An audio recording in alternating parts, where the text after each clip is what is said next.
Welcome. I'm glad you're here.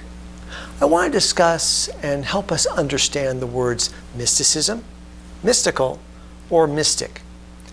These words carry a lot of baggage and have all kinds of associations and connotations that go along with them. For many people, when they hear the word mystic, for example, they automatically think of a Hindu guru or maybe a Buddhist lama. Other people might associate these words with New Age religions, or maybe with various occult arts, or the practice of black magic and witchcraft. But for our purposes here, I want to put a clear and sharp focus on how we will use these terms. We'll consider and weigh this language coming from a distinctly Christian point of view. To help us define the correct meanings, I've researched and reviewed the work of many top scholars and learned what they think about the topic of Christian mysticism. The following is a concise overview of how several highly regarded academicians have defined our topic, but using a decidedly Christian worldview. In this way, I hope we can begin to demystify Christian mysticism and make it more accessible for everyone. Over the years, Christian mysticism has been weaponized by some groups in society to try to hurt other people. The term mystic has often been used in an accusatory kind of way. But interestingly, the term has also been used in different contexts by different groups of people as a badge of honor. So Christian mysticism makes for an interesting discussion. For example, if you research the linguistic roots from the original Greek, you find that the English word mystery comes from the Greek word mysterion. And also the word mystical comes from the Greek language word mystikos. If you decide to learn more about this subject, it's important to keep in mind that many scholars will say the word mysticism is a fairly modern or a recently coined word that goes back only to the 17th century. Not really that long ago, considering all of human history. But we need to be careful when we start throwing words and terminology around, as other groups and traditions also use many of the same words, but other people use the words to mean different things. So we have to be alert. And I want to make another comment about historical dates. When the various scholars start referencing different time frames, you need to pay close attention because they're often talking about slightly different things. For example, we just said how most scholars would say mysticism is a fairly modern word that only goes back about 300 years. But one scholar named Walter Burkert says the principles of mysticism entered into the Western consciousness back during the time of the early philosopher Plato, more than 2,000 years ago, in the 4th century BC. So, apparently, non-Christian philosophers use some of the same imagery, some of the same ideas that we would today call Christian mysticism. This is a key point to understand. In ancient times, different people groups and different cultures influenced each other.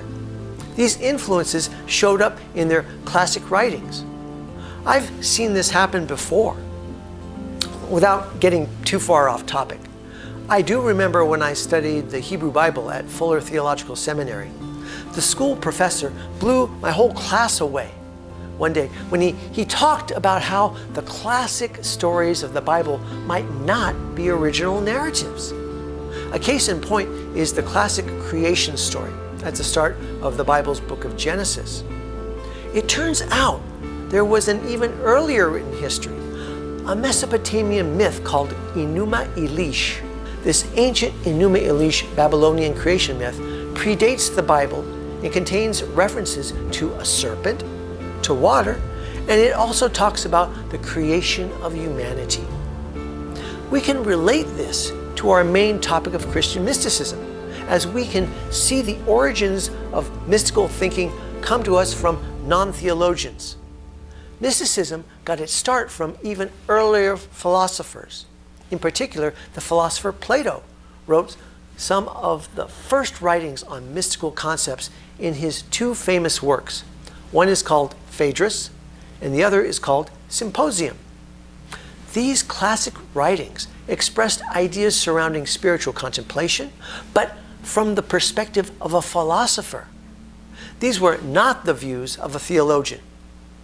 Ideas on philosophical contemplation and meditation were subsequently handed down by Plato, down to the 3rd century AD, when the Neoplatonism movement came into being. Starting in the 3rd century AD, we see Neoplatonism influencing Christian monasticism and vice versa. The two cultures interacted for centuries, and the thinking of the monastics and the philosophers came together in certain respects. Now, obviously, there were also big differences.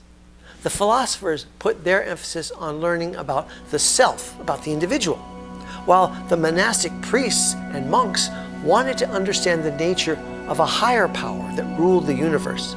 The priests and monks wanted to know about God.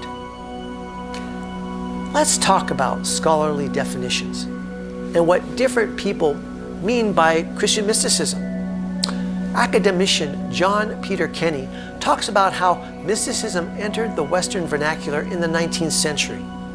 He says mysticism refers to, and I'm quoting, intense experiences of the divine, to occasions during which spiritual reality is encountered immediately and without institutional rituals, social structures, or even language, end quote.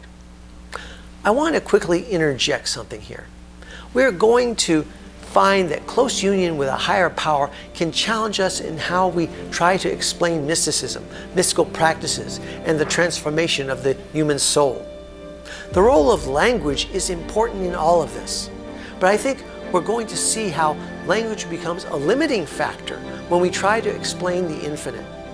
The Apostle Paul, in the Bible's book of Romans, chapter 8, verse 26, spoke about how the Holy Spirit can intercede for us, quote, with groanings that cannot be uttered, end quote.